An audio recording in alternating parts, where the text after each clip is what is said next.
The silence in my grandmother's house was the first thing that struck me as wrong. It wasn't the peaceful quiet of an afternoon nap. It was a heavy, suffocating silence, thick with an emotion I couldn't yet name. Before I tell you how a single phone call dismantled my grandmother's world, the world of the strongest woman I've ever known, I want to ask you something. If you find value in stories that raise awareness about the predators who target our most cherished family members, please consider subscribing to the Elder Scam Stories channel. Your support helps us share these crucial warnings.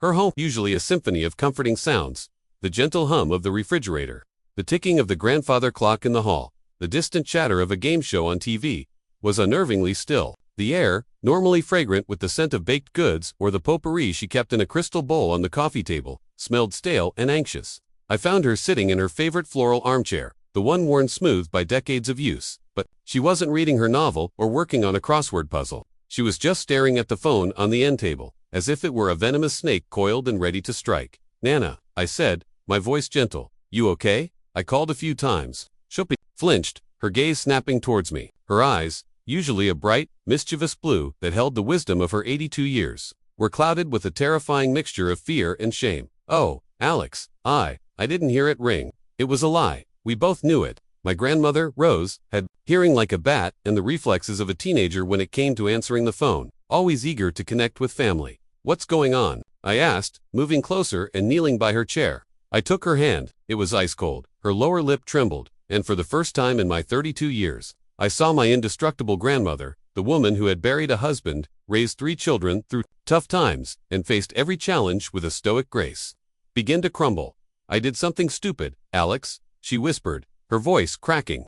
"Something so stupid." And then, the story tumbled out. A torrent of manipulated love and weaponized fear. It had all started 2 days earlier, with a phone call. A call that had not just stolen her money, but had also begun the systematic theft of her confidence, her independence, and her sense of security in the world she had so carefully built. To understand the magnitude of this violation, you have to understand my Nana Rose.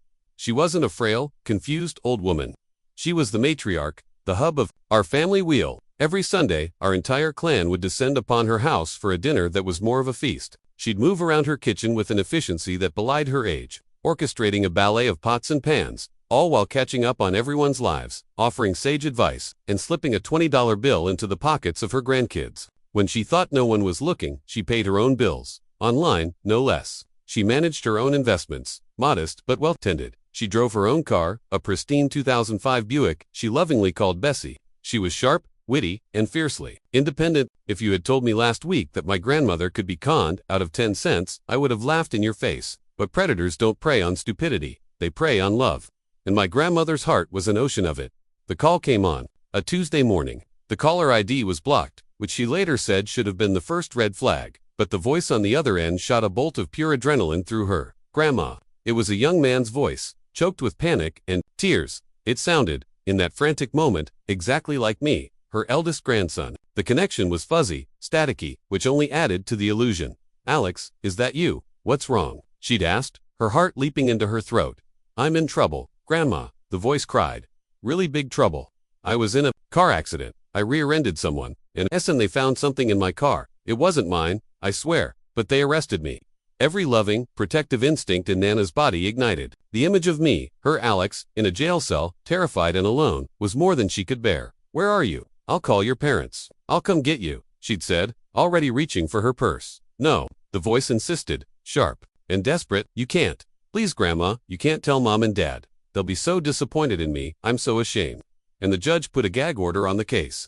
"If you tell anyone, I'll get into even more trouble. It could affect my whole future." A gag order. It's a brilliant, insidious piece of psychological warfare. It isolates the victim, cutting them off from their support system and their own rational judgment. It creates a secret, a shared crisis between the victim and the scammer, forging a bond of manufactured trust. Before Nana could even process the legal jargon, the phone was handed over to a second man. His voice was different, deeper, calmer, more authoritative. He introduced himself as a public defender, a Mr. Evans. He spoke in a clipped, professional tone, confirming the story. A minor car accident, an unfortunate discovery. A young man who made a silly mistake and was now facing serious consequences. "Mrs. Rose," he'd said, his voice oozing a counterfeit sincerity. "Your grandson is a good kid, I can tell. He's just terrified. We have a chance to get this cleared up quickly and quietly, without it going on his permanent record. but we have to act fast. We need to post bail. Bail, how much? Nana asked, her mind racing. The judge has set it at $10,000. Mr. Evans stated, as casually as if he were ordering a coffee. It needs to be paid in cash. Because of the nature of the case and the gag order, we can't use traditional wire transfers or checks, as they create a paper trail. The court requires a direct cash payment to ensure discretion. $10,000. It was a staggering amount, but to my grandmother, my safety was priceless. It was a huge chunk of her life savings, money she'd carefully set aside from her late husband's pension. But in that moment, it was just paper. The only thing that mattered was the terrified voice she believed was mine. The instructions that followed were precise and designed to bypass every safeguard. Go to your bank, Mrs. Rose. When you withdraw the money, they will likely ask you what it's for. Banks are required to do that for large cash withdrawals. Do not, under any circumstances, mention anything about bail or your grandson. Tell them you are doing home renovations, a new kitchen, perhaps. If you mention the legal situation, they are obligated to file a report, which will violate the gag order and put Alex in a much worse position. They were coaching her to lie.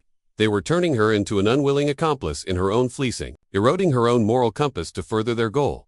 Panic had completely overtaken her reason. She drove to the bank, her hands trembling on the steering wheel of old Bessie. The young teller, a girl named Sarah, with a friendly smile, did exactly as the scammer predicted. Wow, $10,000. Mrs. Rose, doing something fun. Nana's heart pounded in her chest. She hated lying, but the image of me in jail, the stern voice of the lawyer echoing in her head, forced the words out. Oh yes, dear. Finally redoing the kitchen. You know, new countertops, the works. Sarah smiled and counted out 100 crisp, $100 bills. That's so exciting. You'll have to show me pictures when it's done. The irony was a physical pain in my grandmother's chest. She took the thick envelope of cash, her nest egg, her security, and walked out of the bank feeling like a criminal. The instructions from Mr. Evans, who had stayed on the line with her the entire time via her cell phone, continued. Now, Mrs. Rose, we need to get this packaged securely. Find a small box, like a shoebox. Place the envelope inside, and cushion it with some newspaper or tissue paper. Then, you will need to take it to a courier service, like UPS or FedEx. We have a court-appointed bondsman waiting in another state to receive it and process the payment. He gave her a name and an address in Delaware. It was all so elaborate, so detailed, that it felt chillingly real. She went home, found an old shoebox, and with shaking hands, placed the money inside. She wrapped the cash, her life savings, in a dish towel before placing it in the box. It felt, she told me later, like she was packing away a piece of her own heart. At the FedEx store, she filled out the shipping label, her hand barely able to form the letters. The clerk asked what was in the box. Legal documents, she mumbled, repeating the lies she had been fed. She paid for overnight shipping, ensuring that the package containing her future would be gone by morning. As soon as she got the tracking number, she called the lawyer back and read it to him. Excellent, Mrs. Rose, he'd said, his voice smooth as silk. You've done a wonderful thing for your grandson. He is so lucky to have you. He'll be released within 24 hours. He'll call you the second he's out. And then, the line went dead. For the next 24 hours, my grandmother lived in a state of suspended animation. She sat by the phone, waiting, praying. Every car that passed her house made her jump. Every ring of the phone sent a jolt through her, but the call never came. The silence began to stretch, turning from hopeful anticipation into a gnawing dread. The confident voice of the lawyer started to sound less reassuring in her memory, and more predatory. The static on the line with the voice she thought was mine seemed more suspicious. Tiny cracks began to appear in the fortress of deception they had built around her. Finally, unable to bear the silence any longer, she had broken the gag order and called my mother. Her voice was small, hesitant. Hi, honey, I was just wondering. Have you spoken to Alex today? No, I don't think so, Mom, my mother replied, busy at work. He's probably swamped. Why? Oh, no reason. Nana lied one last time, just checking in. But the dread was now a monster, clawing at her insides. An hour later, she called me. I didn't answer. I was in a meeting, and I saw her name pop up on my screen and hit decline, sending her to voicemail with a mental note to call her back later. That missed call would haunt me for months. It was a dagger of guilt that I would carry, sharp and relentless. When I finally did call her back that evening, her voice was a fragile whisper.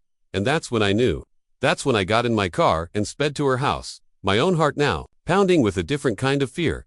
As she finished her story, sitting there in her armchair, the tears that had been welling in her eyes finally spilled over, tracing paths through the soft wrinkles on her cheeks. She wasn't crying for the money. She was crying for her own judgment, for the trust she had so readily given away. How could I have been so foolish? She sobbed, her body shaking. Your grandfather, he worked so hard for that money, and I just I gave it away to a monster.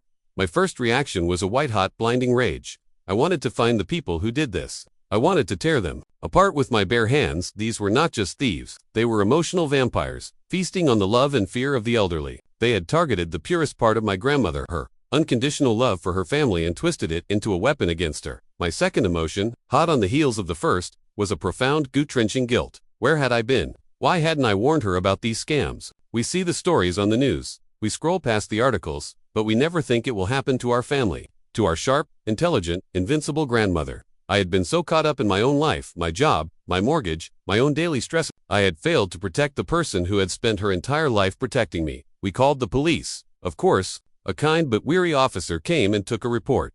He was sympathetic, but his expression told us everything we needed to know. The chances of recovering the money were virtually zero. The scammers use burner phones, fake names, and addresses that are often abandoned properties or mail drops. The money is picked up by a local accomplice, quickly converted into cryptocurrency or wired overseas, and vanishes into the digital ether.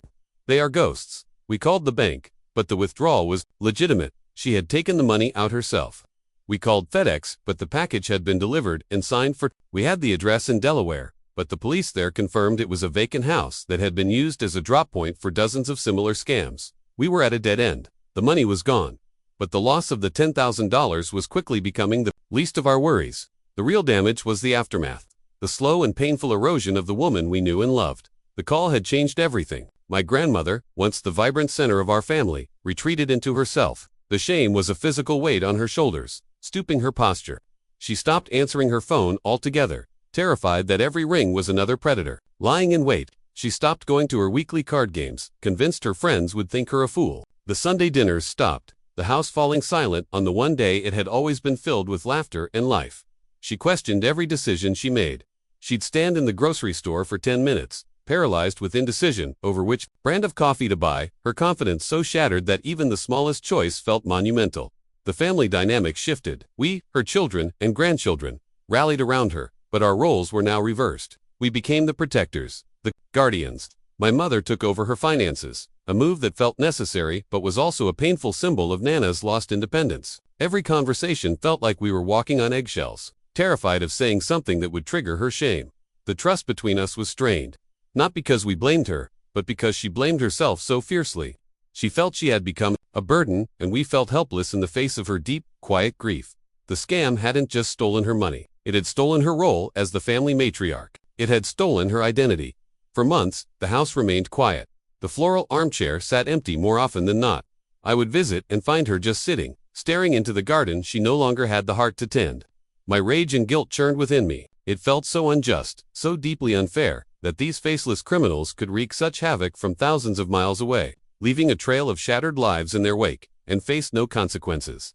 The turning point came one afternoon, about 6 months after the scam. I was sitting with her on the porch swing, the chains creaking rhythmically. We hadn't spoken for several minutes. "You know," she said, her voice quiet but clear, "the worst part isn't the money. It's the feeling of being invisible. They didn't see me. They didn't see Rose, the wife, the mother, the grandmother. They just saw a name on a list, an easy target." Her words hit me like a physical blow. She was right. To these scammers, she was just a number, a potential profit margin. They had dehumanized her, and in doing so, they had made her feel less than human herself. It was in that moment that my anger began to transform. It was no longer a wild, directionless rage. It began to focus, to sharpen into a sense of purpose. I couldn't get her money back. I couldn't erase the trauma or the shame she felt, but I could do something. I could take back the narrative. I could give a face and a voice to the victims these predators tried to render invisible. I started researching. I fell down a rabbit hole of elder fraud, reading about the countless variations of their cruel scripts, the lottery scam, the tech support scam, the romance scam, and the one that had ensnared my Nana, the grandparent scam. I was horrified by the scale of it, billions of dollars stolen every year from the generation that could least afford to lose it. But I was also inspired by the stories of resilience, of families fighting back, not with vengeance, but with education and advocacy. I talked to my Nana. I told her my idea, to start a platform, a channel, where we could share her story anonymously. Of course, and the stories of others. A place to warn people, to provide resources, to create a community where victims and their families could see that they were not alone, and had no reason to be ashamed. But, for the first time in months, I saw a flicker of the old light in her eyes. You think my foolishness could help someone else?" he asked. It wasn't foolishness, Nana, I said, taking her hand. It was love. They twisted your love. And yes, I think your story could save another family from going through this hell. I think it's the most powerful thing we can do. And so, we began. Slowly, at first, it was painful for her to recount the details. But with each telling, it was as if she was reclaiming a piece of her own power. We worked on the garden together, pulling weeds and planting new roses. As the flowers began to bloom, so did she. The Sunday dinners started up again, quieter at first, but gradually filled with the familiar warmth and laughter. She started answering the phone again, albeit with a new, healthy dose of skepticism. She will never be the same woman she was before that call. A part of her innocence about the world is gone forever. A scar remains on her heart, a reminder of the violation. But she is not broken. The scam that was meant to isolate and diminish her ended up, in a strange and winding way, binding our family closer together. It forced us to confront our own complacency, to communicate more openly, and to appreciate the fierce, loving, and yes, vulnerable, woman at the center of our world. The $10,000 is long gone, lost to the shadows, but what we've built in its place, a mission, a renewed sense of family, and a commitment to protecting each other is worth so much more. The call didn't just change my grandmother, it changed all of us. It taught us that the greatest antidote to the darkness of predators is the light of connection, awareness, and shared stories. Her story, and the stories of countless others, are why we do this. If this story has moved you, please subscribe to the Elder Scam Stories channel, and let us know in the comments where you're watching from, so we know our message of awareness is reaching families far and wide. Thank you for listening.